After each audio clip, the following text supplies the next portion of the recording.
It's time for overtime. Stop what you're doing and listen. In the world of sports, it's all about the playmakers in today's headlines, from locals to the pros, with interviews from local standouts and sports all-stars across the country that will have you talking. Steps back, three. Yes, sir. Get a shot up. This is for the win. Hear from coaches to players, sports analysts, and broadcasters who are a part of the action every day. Overtime, now with Bert Rameen on ESPN 102.3 AM 1000 KSOO, Sioux Falls sports leader.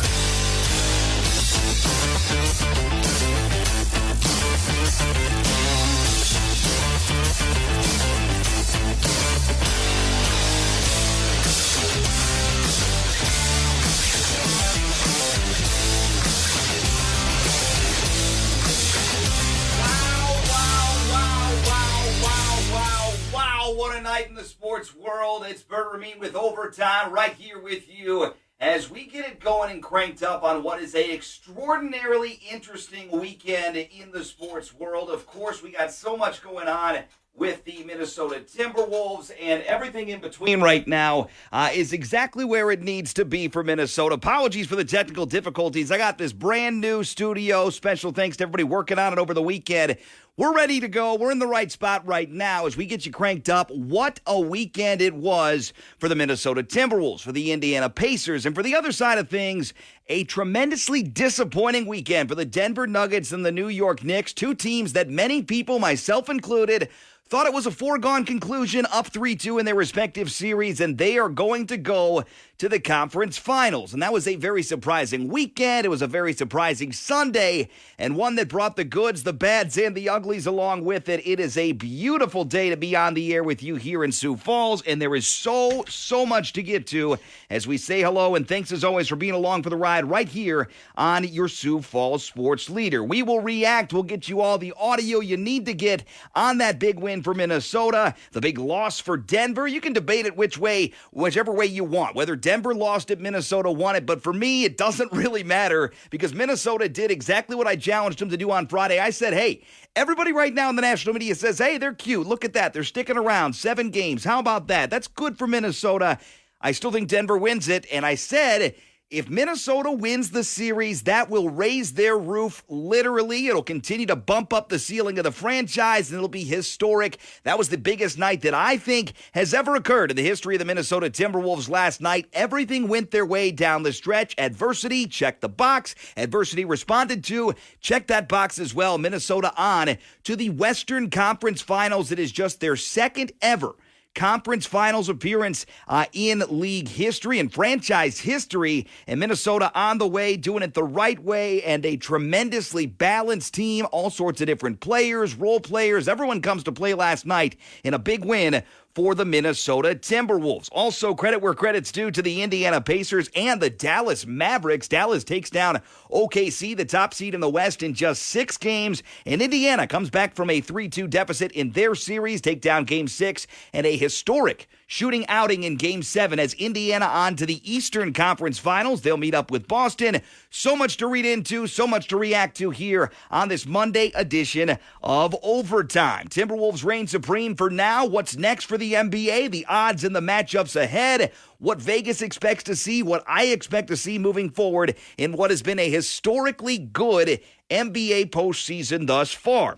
We'll be talking with Mark Vellek, the executive director of Huether Matchpoint, later on in hour number 1. Last week, we got the big news in the 6:05 that professional tennis, ATP men's tennis, is coming to Sioux Falls in October, the 20th through the 27th. You can find more info, SanfordSports.com or ESPNSiouxFalls.com, but certainly another big sporting event for the first time, making the debut in the Sioux Empire. We'll break that down, what it means, what to expect, everything you need to know about ATP men's tennis, the Pro Tour coming to Sioux Falls in October. We're going to be talking with Executive Director Mark Vellek of Huether Matchpoint coming up around 11:30. And we'll be talking Chicago Bears with Robert Schmitz of the Bears blog at 11:45, breaking down the Bears draft, what he's seen, what he's heard from Caleb Williams, Rome Odunze, and the Bears draft class. And we'll talk about the schedule and the NFC North. How good is that division this year? How bad could it be? We'll we'll wait and see, but we'll get everything we need to know from a Bears perspective. Robert Schmitz of the Bears blog coming up at 11:45 in hour number 1. Hour number 2, headlines of the day on this day in sports history sprinkled in. Latest from the NFL. There's a lot to get to, including a recent article about Dalvin Cook and his playing future. Where could he end up? Could he be back in Minnesota? Might save that question on the whole for Dustin Baker on Thursday, but certainly is an intriguing landing spot possibly for the future career of Dalvin Cook and what years he does have left. Also break down the FCS preseason top 25, which came out late last week, and get you all settled with the good, the bad, and the ugly to finish up this Monday, May 20th edition of Overtime. Scorecard now from over the weekend. Friday night, got a rewind. Florida won the series over Boston 2-1 in Game 6. They win the series 4-2. Took double overtime, but Dallas took down the Avalanche in Denver to win that series 4-2. Saturday it was Edmonton over Vancouver 5-1. That series now tied 3 games apiece, and it tees it up for Game 7 tonight. Puck drop at 8 o'clock on ESPN from Vancouver, where the Canucks play host to the rival Edmonton Oilers. Now on to the NBA. Saturday's final, Luka Doncic, a triple-double performance, 29 points, 10 rebounds, 10 assists, as Dallas takes care of OKC 4-2. Final score on Saturday, 117-116. Early game yesterday, Indiana and the New York Knicks. Tyrese Halliburton was one of the best players in the regular season. That did not change in the postseason, as he and the Pacers come to play a historically good Game 7 for Indiana. Halliburton backs up, shoots a triple, and connects, and the lead is 18 for Indiana with 3.5 left in the third. Tyrese Halliburton and the Pacers stun the New York Knicks. They win it by 21. Here's the final call. Final seconds tick away, and there's the horn. It took 7 games, but the road team has finally won. The Indiana Pacers advancing to the Eastern Conference Finals for the first time in a decade, and they'll head straight to Boston to face the Celtics beginning Tuesday night. Back and forth they go no more. The Indiana Pacers 130-109 win the series 4-3. Again, Tyrese Halliburton 26 points. Rick Carlisle was very, very animated early in the series about the calls as his team went down 2-0. He said the defense led the way in the resurgence comeback. You know, this team was very, very much maligned for its defense early in the year, and they have flipped the script.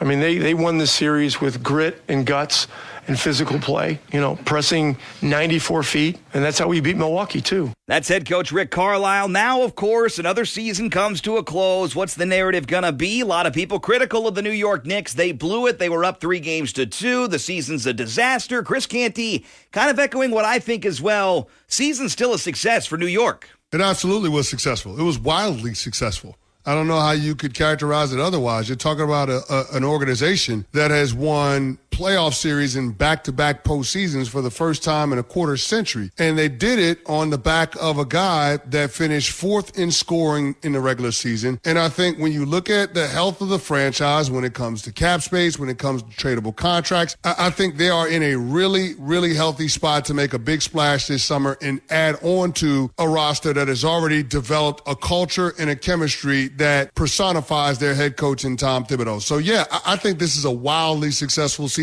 for the Knicks. I agree with that wildly successful season for New York as well because of this. In the regular season, New York was never one of the best teams in the entire NBA. They were close. They were in the top 5, top 6 for a good part of the season. Very successful, high expectations, won a playoff series, should have won another playoff series, and I know that's the frustrating part here as we sit following the team blowing a 3-2 lead for their first trip to the conference finals in a very, very long time. That's disappointing. The playoff can be categorized as disappointing, but the entirety of the season, definitely not for the New York Knicks, a team that continues to grow, finds their way, finds their identity. Jalen Brunson continues to be a rising star. I think the Knicks are in a good spot, and that was a good season. Wouldn't call it a great season, but a successful season for the New York Knicks in 2023-2024. Now for those Minnesota Timberwolves, they refuse to go away. They lock down the defense. They come from behind. They were down by 20. In the third quarter, you pop up the box score. They were in foul trouble. They were getting out-rebounded. They were getting out-physical. Everything was going Denver's way. Switch flipped. Minnesota comes from behind and notches a huge season-defining, franchise-defining win last night in Game 7. Conley picks the pocket of Jamal Murray. Conley feeds it to Nas. Down the lane. Extra pass to the corner. Ant sets himself. Fires the three. He hits it! It's 92-82. The Wolves lead by 10. K-Fan with the audio there. 98-90 the final score. Karl Anthony Towns, one of many big performers for Minnesota. 23 points and 12 rebounds. The defending champion Nuggets sent packing. Big performance for Jokic, 34 points, 19 rebounds, 7 assists, but it wasn't enough when it comes to what this proves for the Timberwolves. Here's what Anthony Edwards had to say postgame. I mean, it showed us who we are because the coaches believed in us, even though at halftime, even in the third, we was down 20. They like, just keep making runs.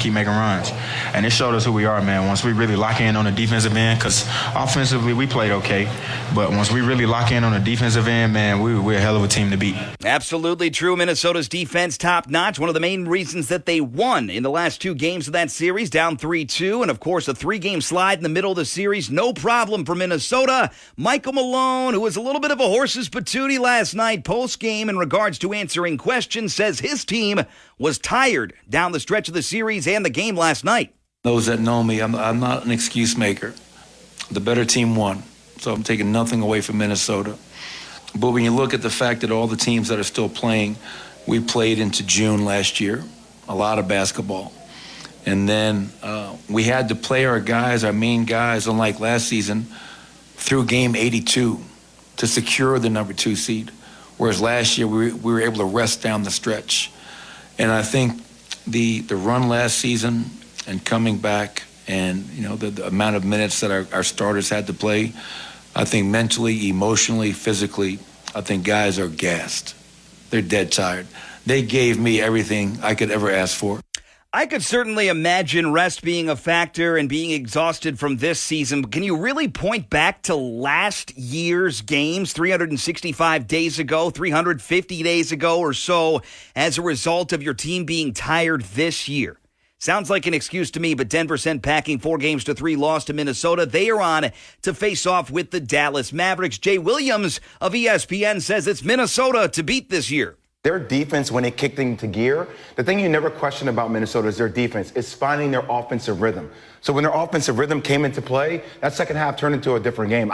Look, this is the Minnesota team I'm going to pick to win the whole thing. Like, and I know Boston's there. I know they have to go to Dallas. I know Dallas is your squad. I love watching the way they play. Just defensively, who they are, the way they answer the bell, the way they... Jamal Murray got strapped up, too, in the second half. Held at 10 points in the second half, coming off 24 points in the first. That's Jay Williams. As for one final point here on the Minnesota Timberwolves, Evan Cohen this morning on Sportsmanlike had a good thought. And this sounds a little bit backwards, but he says it's more impressive that Minnesota went the distance with Denver, won it in 7 games, ugly, got the Nuggets best than if they would have swept the defending champs. What Minnesota did here in coming back the way that they came back down 3-2 in this series is more impressive than if they would have swept Denver. I truly believe that, because if they would have swept Denver, what we would have said is that something was wrong with Denver, that something was off with Denver, that they were not their normal selves. And what Minnesota did was beat Denver for an entire series when Denver's had games at their back. I mean, you think about Game 6, they won by 45 points? And then Game 7 coming back from 20 down, where Anthony Edwards' main contribution is defense, not offense. It was unbelievable what Minnesota did to Denver. I am stunned. Absolutely stunned sitting here a day later that they pulled this thing off. This was so insanely impressive. Very impressive. And I got to tell you this, as a sports fan, the one thing I don't love is when my team beats a team, I got a big moment, I'm excited about it, and all the excuses come. Well, that team didn't have this player. Well, they were dinged up. This guy was sick. The coach was out. This guy had a stomach bug. Whatever it might be, there's not a whole lot of excuses last night and the rest of the series for Denver, because Minnesota took the best punch from the defending champs, the best player on the planet on the roster, and persevered through it all to a historic win, historic season, and a dominant defensive performance, come-from-behind performance in half number 2. My goodness, what a night for the Minnesota Timberwolves. And Timberwolves fans, there are no excuses that should bring you down today, because Denver gave it their all. They were healthy. They might have been a little bit tired, according to Coach Malone, but Minnesota gets the job done. You should absolutely be excited for what's ahead for this team this year and otherwise. Next up for the NBA, Tuesday is the beginning of the Eastern Conference Finals. Game 1, Pacers at Celtics from Boston, 7 o'clock on ESPN. Wednesday, Western Conference Finals begin. Mavericks at Timberwolves, 7:30 from the Twin Cities, and you can watch it on TNT. Major League Baseball over the weekend. Yesterday's finals, Pittsburgh beat up on the Cubs in Wrigley 3-2. Chicago, less than desirable of late. Cubbies are just 26-22 following a rough stretch. Boston won in St. Louis 11-3. White Sox lost to the Yankees 7-2. And Minnesota on the wrong side of it again. We're in the second slump of the season for the Minnesota Twins. A swing and a drive! High! Deep to right! This ball's gone! And a walk-off 3-run home run for Will Brennan! 5-2 the final. Cleveland puts the icing on the cake, and another sweep at the hands of the Cleveland Guardians for the Minnesota Twins. 24-22 their record. They have 6 straight losses. And to be clear here, you look at the standings, Minnesota got within 1/2 game of Cleveland for the top spot in the AL Central. They are now 5.5 games back after a 6-game losing streak. Yohan Duran with the loss yesterday, 0-2 on the season. Other finals, Milwaukee lost in Houston 9-4. Kansas City beats up on visiting Oakland 8-4. Colorado lost in San Francisco 4-1, and Detroit loses out in the desert to the Diamondbacks 6-4. Tigers are 23-23. Today and tonight in Major League Baseball, White Sox at Blue Jays, the earliest game for our area teams. That gets started at 2:05 on ESPN+. Mets at Guardians, Brewers at Marlins, Tigers at Royals, Orioles at Cardinals. Other matchups today, Minnesota Twins right back in action at the Nationals, cranking up a series there, 5:45 the official start time. 5 o'clock pregame coverage right here on ESPN Sioux Falls. Always on a Monday, get you the broad strokes look at the American League standings. Out to our east, the New York Yankees are the new top team, 33-15 their record. They're 2 games better than the Baltimore Orioles, 8 games up on the Tampa Bay Rays, 9.5 games and 11.5 games respectively up on the Red Sox and the Blue Jays in the AL East. The Seattle Mariners have taken a little bit of a hold on the AL West, 1.5 games up on the Texas Rangers, Seattle 25-22, Texas 24-24, followed in order by Houston, Oakland, and the Angels. And your latest AL Central standings, Cleveland Guardians 30-17, their record tops in the division. Kansas City hanging around, just 1.5 games back at 29-19. Minnesota third, 5.5 games back, 6.5 games back are the Detroit Tigers. And in the cellar, as they have been since the jump, the Chicago White Sox 14-33 on the season. No finals to recap from the WNBA, but tonight, Caitlin Clark and the Fever still going for win number 1 on the season. They're home to the Connecticut Sun, 6 o'clock jump time on ESPN. NASCAR over the weekend, Joey Logano won the All-Star race at North Wilkesboro, where tempers flared late with a couple drivers exchanging some punches in the pits. Next up, race on Sunday at Charlotte, 5 o'clock broadcast on Fox. PGA Tour Golf, the PGA Championship on Thursday, Friday morning, and at all the big drama, both on the court, on the course and off the course at Louisville, Kentucky for Valhalla. But it was Xander Schauffele, the guy that got out to such a great start, who finished the job for his first major victory over the weekend. This is awesome. It's super sweet, but when I break it down, I'm really just proud of how I handled certain moments on the course today. Different from the past. Schauffele wins it for his first major victory, 21 under par. Bryson DeChambeau, a top-notch performance. Heck of a round, heck of a tournament for him. Second at 20 under par. Next up is the Charles Schwab Challenge from Fort Worth, Texas, running Thursday through Sunday. The 7th-seeded Augustana Vikings fell yesterday afternoon to 2-seed UT Tyler by a score of 2-1 in extras. The Vikings opened up the scoring, but UT Tyler answered back and scored the winning run in extra innings. Augustana will play its next game in a double elimination tournament on Tuesday. The Vikings collected 6 hits, 1 run, and left 3 runners on base. Grace Glanzer pitched 7 1/3 innings and allowed 2 runs on 10 hits, and Desi Cuevas hit a home run in the 6th and went 3 for 3 3 from the plate. UT Tyler 2, Augustana 1. And again, up next, we're looking for the opponent still to be determined. Augustana will play roughly at 12:30. We'll hit goaugie.com to get the latest details there. If Augie wins, they'll play again tomorrow at 5:30, and we'll face the loser coming out of the winner's bracket. Double elimination tournament for Augustana Viking softball. The National Fast Pitch Coaches Association announced on Thursday its student-athletes recognized as the 2024 NFCA D1 All-Region honorees, with 3 South Dakota State softball players named as Midwest Region selections. Chosen by the NFCA as all Midwest Region performers were Lindsay Culver on the second team, Mia Jarecki and Tori Kanishi on the first team this season. We'll be talking with SDSU softball head coach Christina McSweeney tomorrow on the Tuesday edition of Overtime. The NSIC champion Augustana baseball team saw their season come to a close on Saturday against second seed Central Missouri in the NCAA Central Regional Pod 1 final. The Mules won 13-2 to capture a spot in the Super Regional round. Augustana concludes their season a historical season with a mark of 47-10, the second best win percentage, and also tied the second most wins in program history. Had an 18-game win streak in the middle of the season. Also stands as the longest in program history. They had the single-season home record fall, the career home record fall. Quite a historic season for Augie baseball. We'll recap that and rewind that season on Friday with Augie head coach Tim Huber.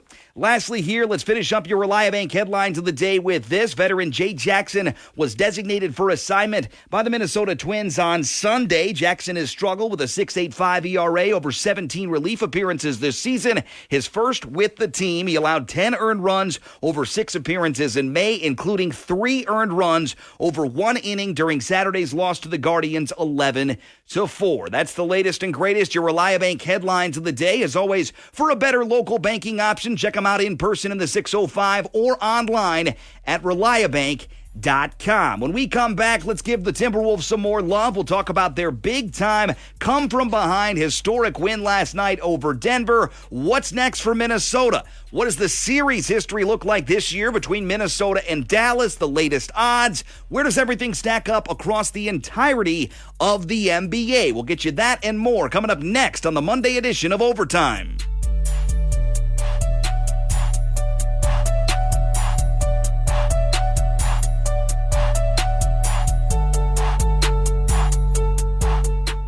Get ESPN with the free app and online. Grab your phone or call us up on your smart device. Now let's get you back to Overtime with Bert Rameen on ESPN 102.3 and AM 1000 KSOO.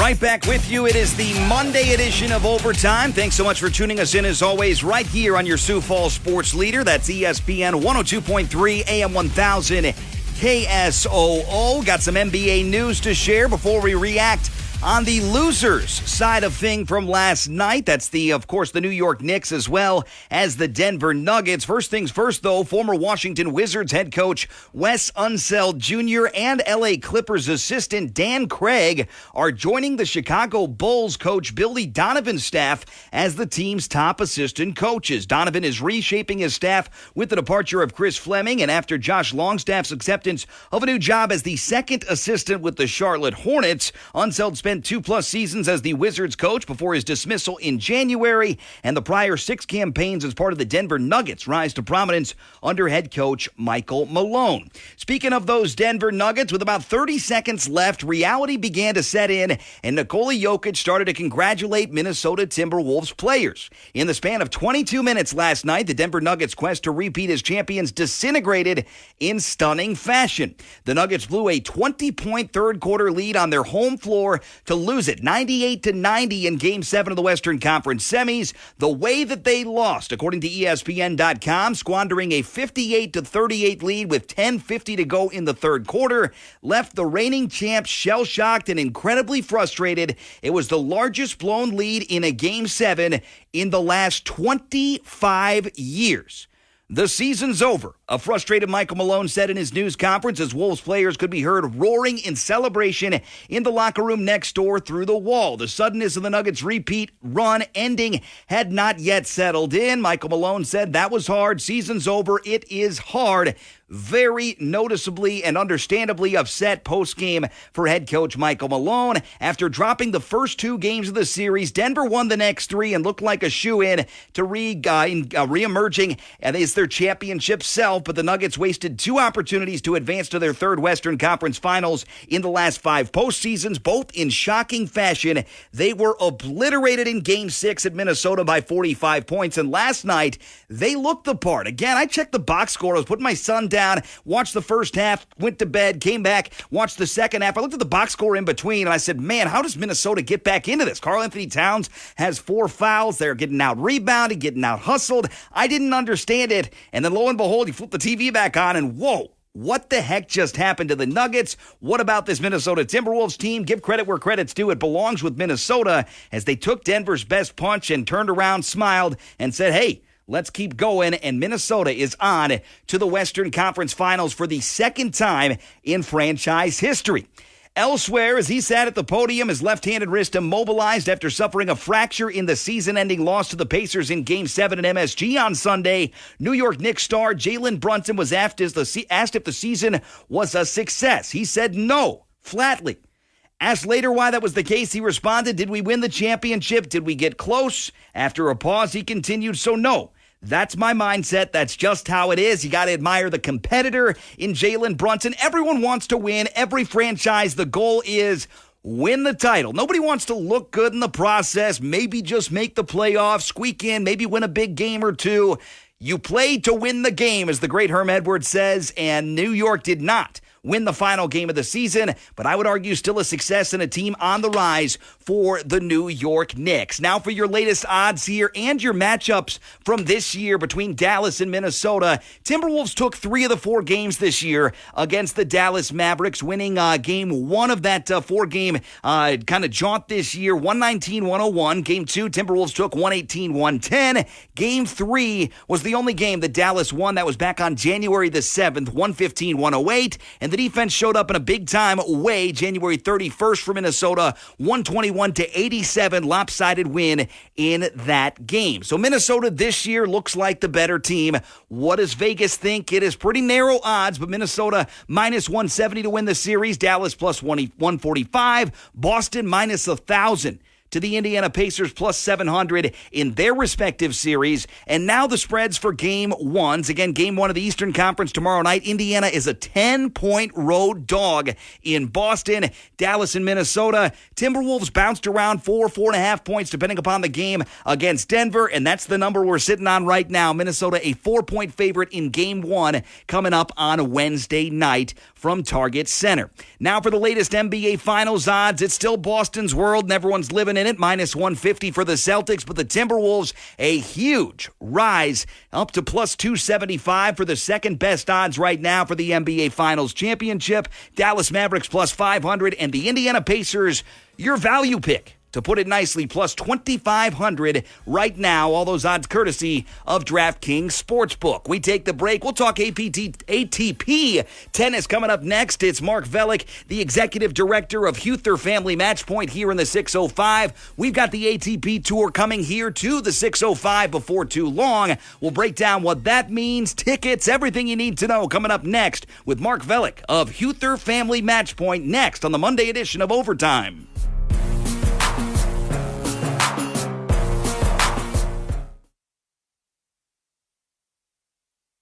Overtime Day. Unwrap your sandwich and get caught up with Bert Rameen on ESPN 102.3 and AM 1000 KSOO, Sioux Falls sports leader.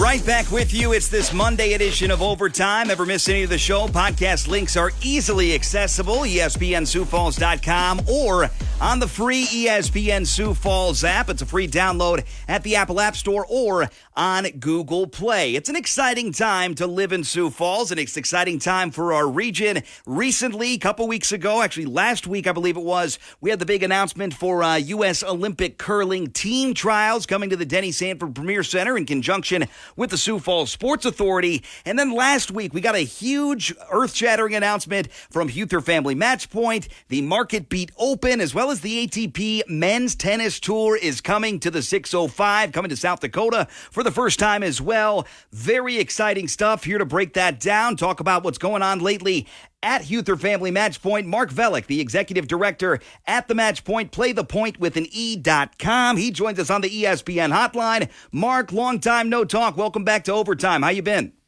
Good. Thanks for having me. It's great to talk to you. I know it's pretty darn exciting, but tell me, when you first started to hear this news and see it get developed and the opportunity for Sioux Falls, for this area to host the ATP Tour, what does this mean and how exciting is it for everyone here?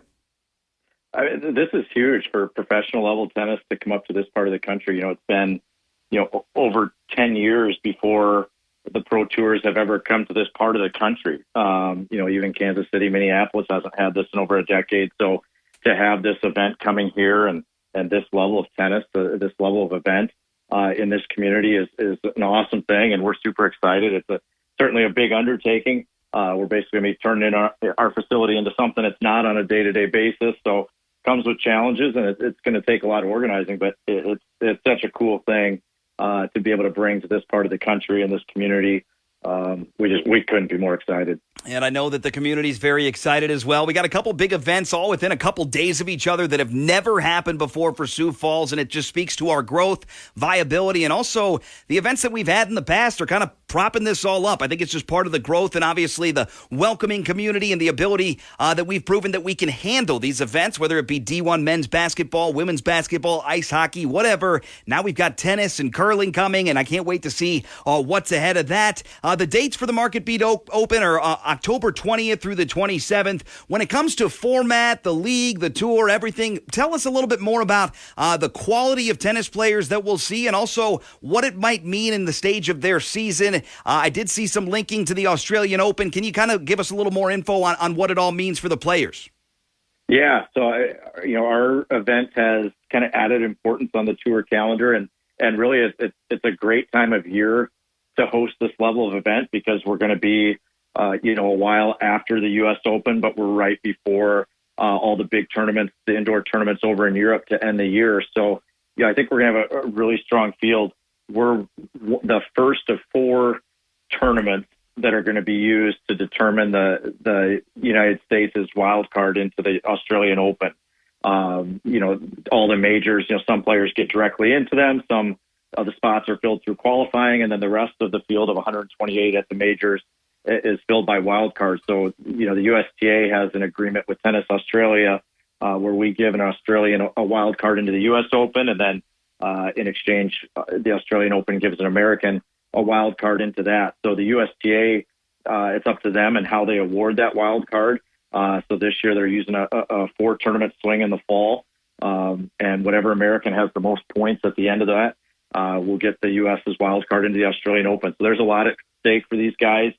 Guys finishing the year to put themselves in position to be able to get into the big tournaments and start 2025 off the right way in the big event. So, it's going to be a good draw.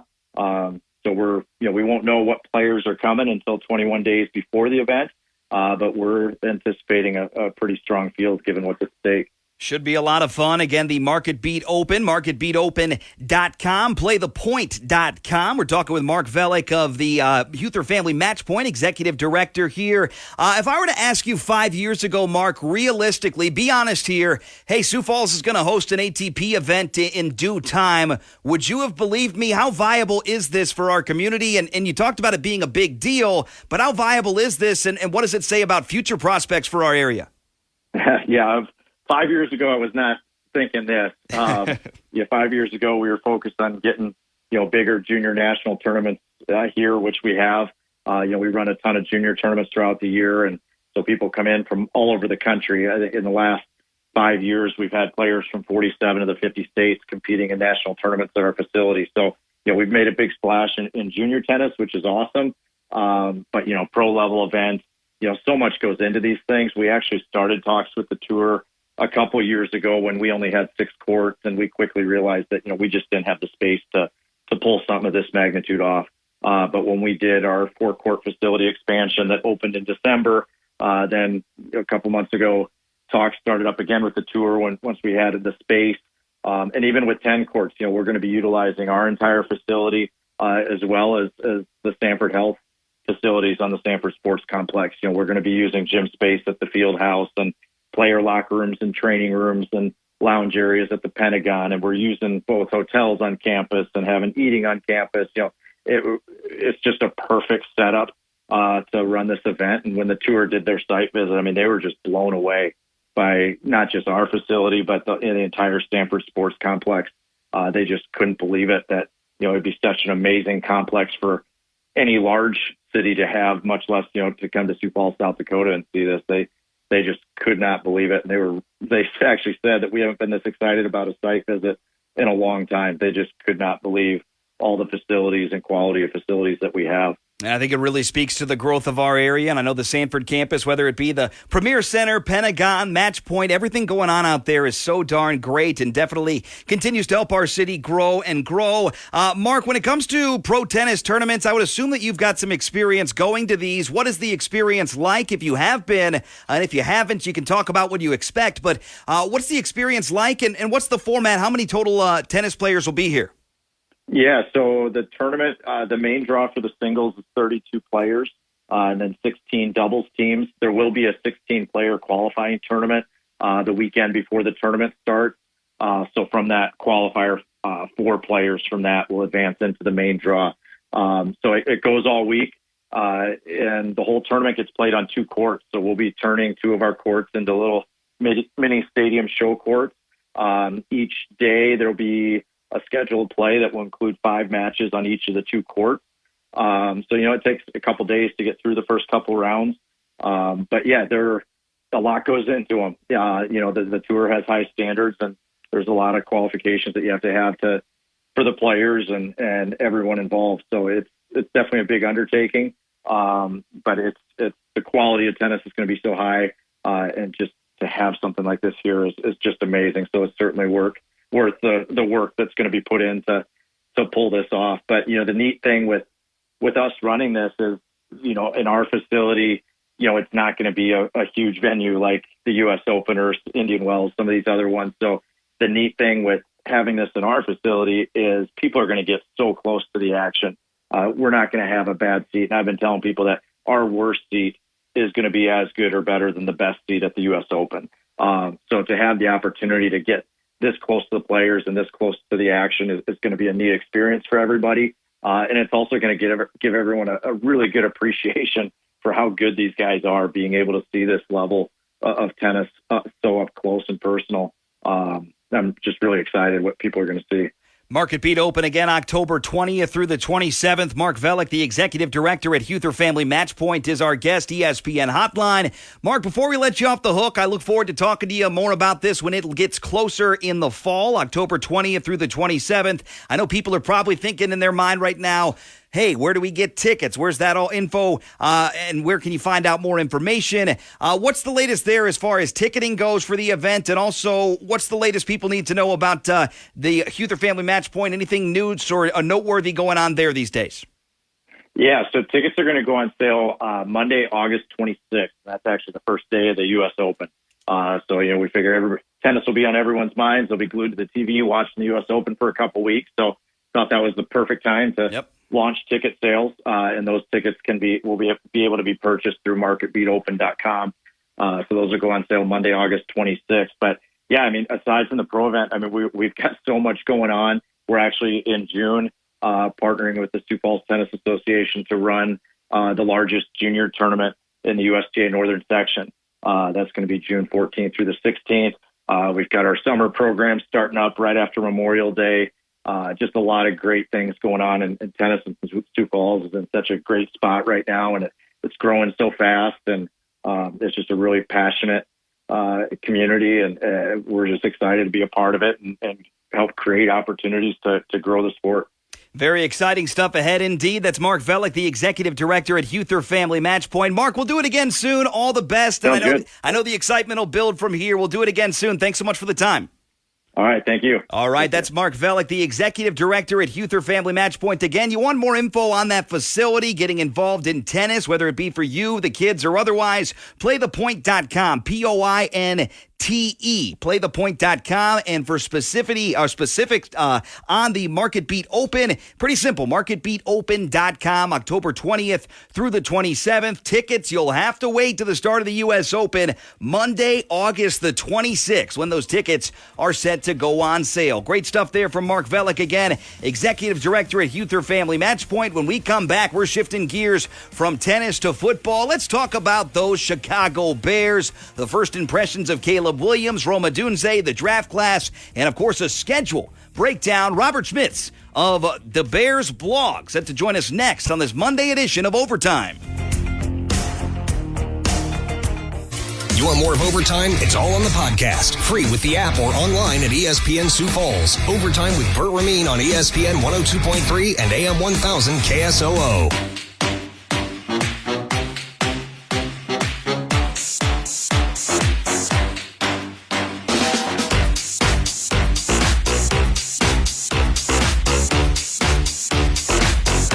Right back with you. It's a Monday edition of Overtime. We're off and running. Pretty darn exciting time in our area. Minnesota Timberwolves on to the Western Conference Finals. Big win in Game 6 and Game 7 to come from behind, take care of the Denver Nuggets. We'll react to that more later in the show, but it's time to talk about one of these NFC North teams that's not the Minnesota Vikings. That's the Chicago Bears. Joining us now on the ESPN hotline, Robert Schmitz of the Bears blog. We chatted with him pre-draft, and now we get to chat with him post-draft, break down the draft class, talk about the schedule, and more. But first things first, Robert, before I bring you on the air, I got to ask you a question. We got Brian Urlacher coming next month to this Legends for Kids charity banquet. I'll be up there emceeing. I get to ask him some questions. Tell me, if you could ask a question to Brian Urlacher or maybe pull a story out of the Bears' great linebacker, where do you go with this? Is there a particular memory that comes to mind? Is there something that you want to ask Brian Urlacher of the Bears if you had the chance? Well, I have no idea if Brian Urlacher would respond favorably to this question, but gosh, I would love to know what was running through his head when he picked off Aaron Rodgers in that Caleb Haney playoff game we had a little while ago. Because if he was thinking what I was thinking, he knew, 40 years old as he was, that if he didn't somehow make it into the end zone, we weren't scoring that day. And he made it about 50-some-odd yards, picked the ball off at somewhere around the 20 to 30-yard line. And so incredible run given his age, but not quite into the end zone and not quite over the top of the Packers. But that's the first thing that comes to my mind. There's so many big plays, so many big memories for Urlacher, and a guy that was a little bit of a tweener coming out, went on to be one of the best middle linebackers in franchise history. And that says a lot because the Bears produce linebackers and running backs, and that's just about it over the last 50, 60 years.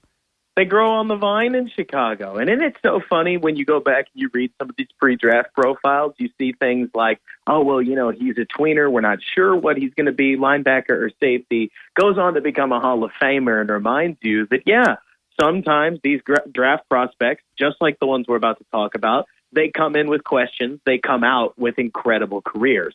Just the same as the other way around, right? Some of the surefire guys maybe aren't quite so surefire, but that's the draft. And Robert, of course, you're the editor-in-chief with the Bears blog. I wanted to ask you, what's the overall sentiment like? I know everyone's excited. Anytime you draft any quarterback, first, second, third round, people are excited about the change and the differences. What is the overall kind of palpable consensus right now with Caleb Williams and Rome Odunze? I have to tell you, the Bears probably were the most predictable first-round picks that I've seen in a long time, and everybody out there had Odunze at 9 and Williams at 1, and that's what they did. It's exciting still, and a change of the guard in Chicago. So what's the overall sentiment like there in the Windy City? Well, it's awesome. I mean, of course, everybody's incredibly excited because you draft a quarterback like Caleb Williams. The Chicago Bears organization is an organization that has historically taken the third or fourth best quarterback in the draft and talked ourselves into them, right? The best shot we had at the best quarterback in the class was Mitch Trubisky, who once again was the third best quarterback in his class. That's best case scenario. Yep. So getting a guy like Caleb Williams obviously has everybody excited. When you had me on, I remember talking to you about how I had my doubts Rome Odunze would fall to 9. So when the Atlanta Falcons fundamentally voided their pick at number 8, I could not believe he got there. I really couldn't, because we get reports later that there were teams looking to trade up to 8. I have a feeling they were trading up for Odunze, but instead Atlanta sticks at quarterback, the receiver falls to Chicago, and now it feels like, hey, we've said this before, but it feels like the offense is finally going to be modern for the next 3-4 years, I guess, looking into the future, which is a bewildering thing. I kind of feel like I stepped into Wonderland, you know? Yeah, it's very different. And I got to tell you, the receivers on the roster today are the best receivers the Bears have had in my lifetime. And I think it might be a little bit early to say that because we don't know what Rome Odunze is, but potential veterans mixed with playmakers, mixed with youngsters. It's exciting. Cole Kmet at tight end isn't a slouch either. So let me ask you this. When it comes to drafting these guys, seeing them on paper, getting the pats on the back, job well done, to what you've kind of gleaned from their press conferences and the limited time that you've been able to see some of their work in mini camp, what stands out about Caleb Williams and Rome Odunze to you? So what stands out to me about Caleb Williams is and DJ Moore's actually said this in a couple of interviews, the anticipation he's throwing the ball with. Now, that doesn't mean to me that he's going to be one of the best anticipatory throwers in the NFL. Don't get an inch and take a yard. But what it sounds to me is Caleb Williams understands that the street ball style that we saw a lot of in 2023 at USC isn't the same way he intends to play the NFL game, which to me is nice because it shows that the youngster understands the differences between NFL football and collegiate football, which is kind of step one when you're talking about a rookie quarterback. I'm also really intrigued by what Rome Odunze brings. I mean, for obvious reasons, everybody loves the explosive 6'4", 4'4", I think it's like a 4.45 running athlete. But what I love that we see with Odunze, the NFL is a much more physical league between receivers and corners than college is, where in college, speed and footwork really blows people wide open. And that's true for the Tyreek Hill types. But guys like Hollywood Brown that aren't quite Tyreek Hill but dominated in school can struggle a little more in the NFL than some of the bigger guys that are able to push, shove, and create that open space in the NFL that gets you 2 hands on the football and the corner only a couple fingers. So I'm really interested to see how that's all going to play with a receiver like DJ Moore, who's much more what I just described out of Hollywood Brown, use your feet to get open, create yards after the catch. And how Keenan Allen fits into this, everybody's excited to see it. I want to know, what version of Keenan Allen are we going to get? Are we going to get 6-time Pro Bowler, or are we going to get ever so slightly over the hill? But with Rome Odunze, you feel like one of these 3 doesn't have to live up to all of the hype for this receiver room to feel very good. You know what I mean? Yeah, absolutely true. And I mean, it's a great blend because you got Keenan Allen, presumably end of his career, Odunze beginning of his, Moore at the middle of his. It's a dream come true for Chicago right now. So let me ask you this question, Robert, again, of the Bears blog, editor-in-chief. You can find them at the Bears blog on Twitter. Roster concern. Chicago had all the cap space. They had the premier draft capital. They get the quarterback. They get the receiver. What spots still jump out to you as, hey, this isn't ideal for the Chicago team in 2024? Pass rush. I don't have to wait on this one. There's no thinking about it. Yep. The intriguing part about picking Rome Odunze to me is, there's a lot of GMs out there, and I'm sure you've dealt with plenty of this, where the GM will plan to draft around what that team needs in the next immediate year. The guy's drafting for need. You've heard it 1,000 times. Rome Odunze is a need in the future, but with Keenan Allen and DJ Moore on the roster immediately, he wasn't a need in 2024. The need there was pass rusher. So Ryan Poles is planning around the vision of what Caleb Williams is going to need in the future. I have no problem with this. Set your rookie quarterback up for success, but it does mean the Bears are going to have to get creative when it comes to pass rush. Maybe this means that we're going to see Matt Eberflus blitz a little bit more. He did that in the middle of the season, and TJ Edwards and Kyler Gordon, that's their middle linebacker and their slot corner, both played really well within that role. or maybe we see some kind of a trade. I'm sure you've heard the rumors, but Jonathan Allen certainly seems like he and his time in Washington may be slowly coming towards an end. But the Bears are a little on the capped out side. They'd need to make some cap room with restructures and maybe a couple of cuts if they wanted to add a piece like Allen.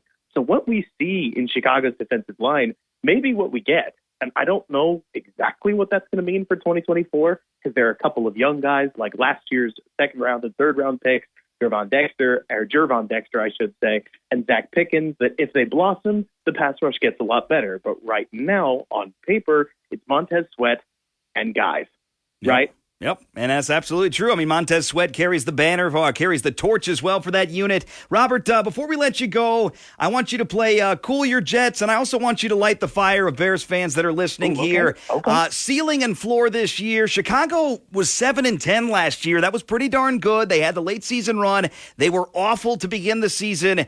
What's the best case, worst case scenario, and where do you fall generally? Is it 7 wins again, 8 wins, or are you more optimistic than that? Okay, so I think the floor is the right place to start here, where because of a rookie quarterback and because you've got guys like Keenan Allen that have had injury trouble and DJ Moore who didn't get hurt last season at all, and another guy that you're going to hear a lot of people pass over, but one of the hearts and souls of the Bears defensive line is Andrew Billings, former Raider, former Bengal. He's our one-gap nose tackle that takes up most of the gaps in the run game, according to the way the Bears play defense, and he didn't miss a game last year. Very important to the, let's call it the framework of the Bears defense.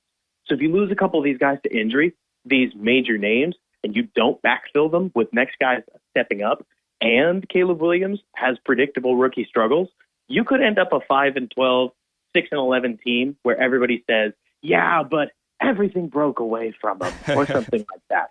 The other side of the coin is that the Bears' schedule is awfully manageable. And I don't know how well you've broken down the schedule, but all of their divisional games happen after week 10. Wow. So in theory, they could basically get Caleb Williams ready to roll, where they're going to have, I think, they're going to have 9 games and a bye week to prep Caleb Williams against the AFC South. They start against the Titans, manageable. Second game is against Houston, which obviously is going to be a challenge. Let's call that one a loss. And then they travel to Indianapolis, where we don't really know what the Colts are. And so you might just catch the Bears getting the right schedule at the right time and maybe winning as many as, I want to whisper 11, but let's just stick with 10 games. Well, where I would then tell you, if you had me on, that this team isn't quite as good as their record says they are, but the record is what the record is. I am trying to guard my heart from disappointment. So I'm leaning more on the 8 to 9 win side. But I think the path to 10 wins makes an awful lot of sense, especially because we're holding being a Chicago quarterback against Caleb Williams. Even when you look at guys like Trevor Lawrence, Kyler Murray, Baker Mayfield, traditional number 1 overall picks, even as rookies, can manage as much as a low to mid 90s quarterback rating. And if you brought that to Chicago, that is better than what they had last year on a team that went 7-10. Yeah. So then what? But, as soon as a Bears fan starts getting over their skis, bad things are about to happen. So I'm trying not to do that, if you can't tell. That's why I asked you for both sides of it, and that was a masterclass breakdown there. Robert Schmitz of the Bears blog. You can find them and stoke your Bears fandom, stoke your Bears hope for 2024 and beyond on Twitter at the Bears blog. Robert, always a great time to have you. We'll do it again here soon. We're in the middle of the offseason. We'll check in with you a little bit closer to preseason. Thanks so much for the time, as always. Thanks so much. Talk to you soon. All right, Robert Schmitz of the Bears blog. You can find him at Robert K. Schmitz on Twitter at the Bears blog. Again, if you're excited for Chicago Bears football this fall, congratulations. You are alive. You should be excited. There's so much to look forward to for the Bears, and their offense historically has been awful. One of the worst offensive teams over the last 20, 30 years in the National Football League. One of the worst teams as far as quarterback play goes. The highlights, the peaks of their quarterback play in the last 20 years, 30 years have involved Jay Cutler and Mitch Trubisky. Far from stellar quarterback options in the NFL. It is going to be up up and up for Chicago. I'm not saying double digits just yet. I think there's 7, 8, 9 wins this year for Chicago, perhaps. But again, still a rookie quarterback. Could do a lot of rookie things this year and perhaps in the future for Caleb Williams. Great stuff there from Robert Schmitz of the Bears blog. We take the break, back with your headlines, highlights, and more coming up next on the Monday edition of Overtime.